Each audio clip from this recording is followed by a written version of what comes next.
Welcome to our channel, where we delve into the fascinating world of 15th century art in Florence. Here we'll explore two captivating themes: the revolution of innovative painting and the rise of Greco-Roman mythology in art. Discover how Renaissance artists redefined the art of painting, introducing groundbreaking techniques that forever changed the artistic landscape. We'll also examine the growing importance of mythological themes, witnessing an era where the old and new fused to create unprecedented beauty and complexity. Join us on a journey through time, as we rediscover the masterpieces that marked the height of the Florentine Renaissance. The Renaissance marks a major era of transformation in Europe between the 15th and 16th centuries, impacting intellectual, artistic, scientific, economic, and social spheres, and marking the transition from the Middle Ages to modernity. Italy, especially Florence, was the cradle of this movement. Jan van Eyck's work from 1434 symbolizes the onset of the Renaissance by illustrating the transition from the medieval era to the Renaissance period. This era saw the development of autonomous cities and city-states in Italy and Flanders, led by an influential merchant bourgeoisie, elected based on their reputation and wealth. The Renaissance is also characterized by the emergence of humanism, which places man at the center of everything, thus favoring a shift from sacred art to secular themes and making humans, not just the divine, subjects of art. Jan van Eyck was a pioneer in depicting the bourgeoisie in art, not in a religious context but in their daily lives, marking the beginning of a new era where the individual becomes the main artistic subject, as illustrated by the Arnolfinis, represented for themselves. Jan van Eyck plays a crucial role in the development of a new style of painting, the full-length portrait of ordinary people in their domestic setting, illustrated here by the Arnolfinis in their bedroom. This work is seen as one of the earliest forms of genre painting. Beyond its aesthetic value, these works provide historians today with invaluable insights into the lifestyles, daily practices, techniques, and craftsmanship of the time. Self-portrait in fur coat. In a work by Albrecht Dürer dated 1500, we see a young man, half-length, dressed in an elegant brown coat, lit from the side to highlight his face and wavy hair. Inscriptions reveal the artist's identity and his age at the time of creation. Dürer, initially trained in goldsmithing, stands out as one of the first masters of self-portraiture, an emerging genre at the time, influenced by humanism. The self-examination necessary for painting a self-portrait was then viewed with suspicion, associated with the sin of pride, a notion illustrated by Dürer himself in one of his engravings on the 7 deadly sins.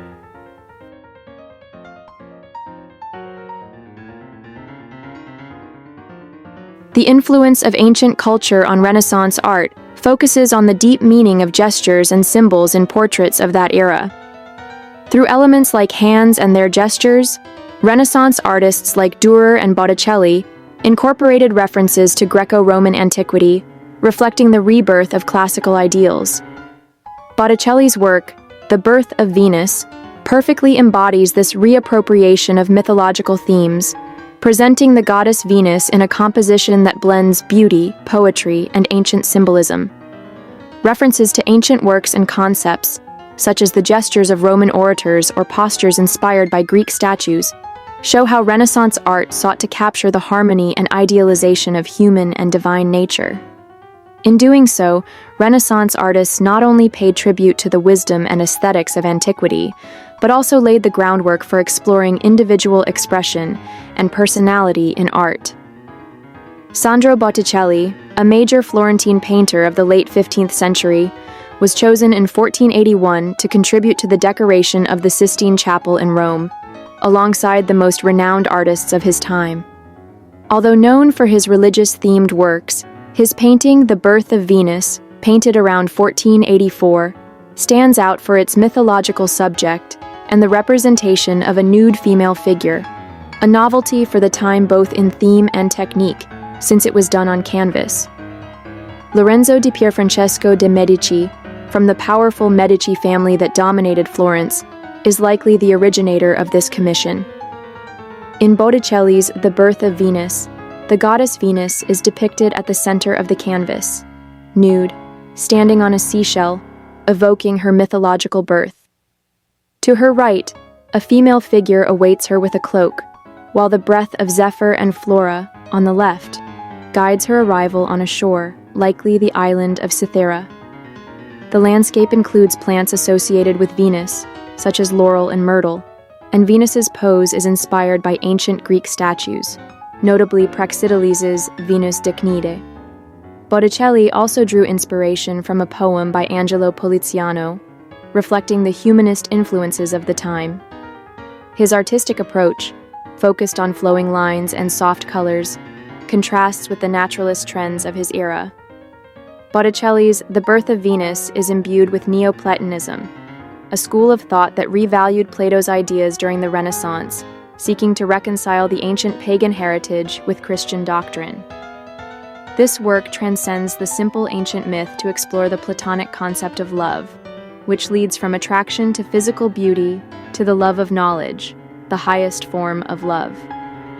Botticelli distinguishes the earthly Venus, associated with carnal love, from the celestial Venus, symbol of divine love. His Venus, with her fragile grace and pure nudity, embodies this Neoplatonic ideal of spiritual love, far from any erotic connotation. The painting suggests a universal harmony, merging Greek humanism and Christian spirituality, where love brings balance between spirit and matter.